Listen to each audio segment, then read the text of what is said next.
UN report saying that famine has been confirmed in Gaza City and its surrounding area for the first time. We're joined now by Fleur Hassan-Nahoum, former Deputy Mayor of Jerusalem, Israel's Special Envoy for Trade and Innovation. Ms. Hassan-Nahoum, thanks so much for joining us this afternoon on LBC. What is your reaction to this report? Well, it's interesting how many times we've been on the brink of so many things, and I have a long memory. On November 2023, Gaza was on the brink of running out of fuel, except that was a lie.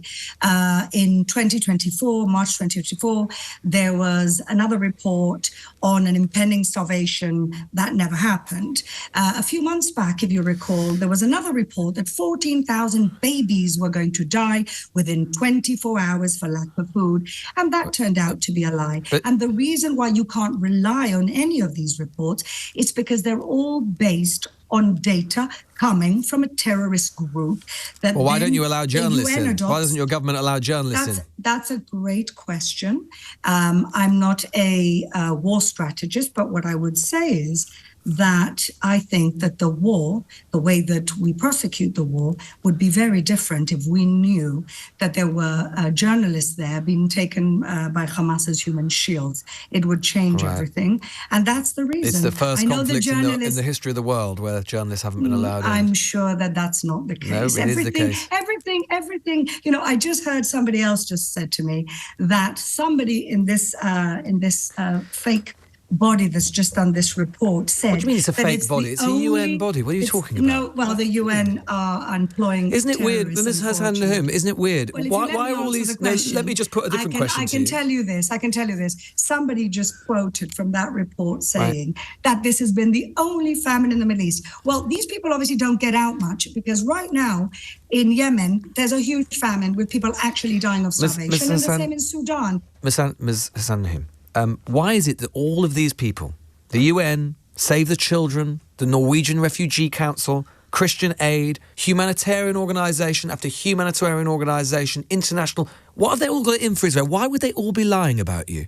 Because they're all getting their numbers from the same source. Right. So they're all wrong and your government is right. No, it's not that they're all wrong. It's that the source for their numbers are coming from the Hamas propaganda. Well, Save the Children, which is operating in Gaza, has got clinics in Gaza, have found that in the first 2 weeks of August, 61% of pregnant women and new mothers screened at their clinics have been found to be malnourished. Are they wrong? I'm not saying there's no food insecurity in the middle of a war. There's a war going on, a war we didn't start, let me remind you. But a war that your government continues to prosecute against the wishes of many of its own people. It would be all over if the 50 hostages came home. Why isn't the pressure being put on them? Are you saying that this is the only way that your government could conduct this war, bringing Gaza City to the brink of famine? Gaza City is not on the brink of famine. There's been, like I told you, there's been 20 brinks in the last 2 years, and you're all basically... Well, this isn't brink. This isn't brink. They're saying it's there now. Well, we're all parroting the propaganda of a terrorist group. Yes, you can snigger all you want, because after the reports come out and after they are discredited, but these humanitarian organisations are there now. Nobody actually goes bad.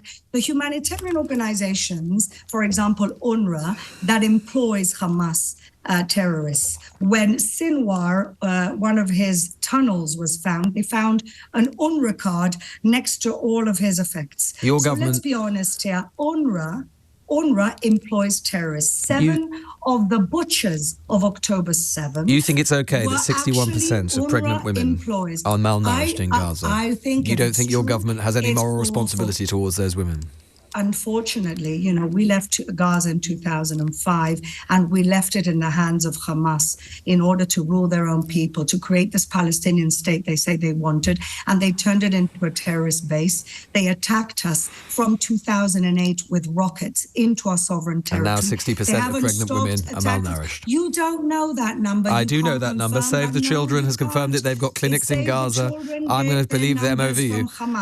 Save the Children get their numbers from Hamas. Right. Save the Children, why nobody is distributing the food that actually is... It's just weird that everyone's got it in for Israel. Everyone else is wrong. Everyone else is wrong. Me, but you really don't want to hear, because you also have an agenda.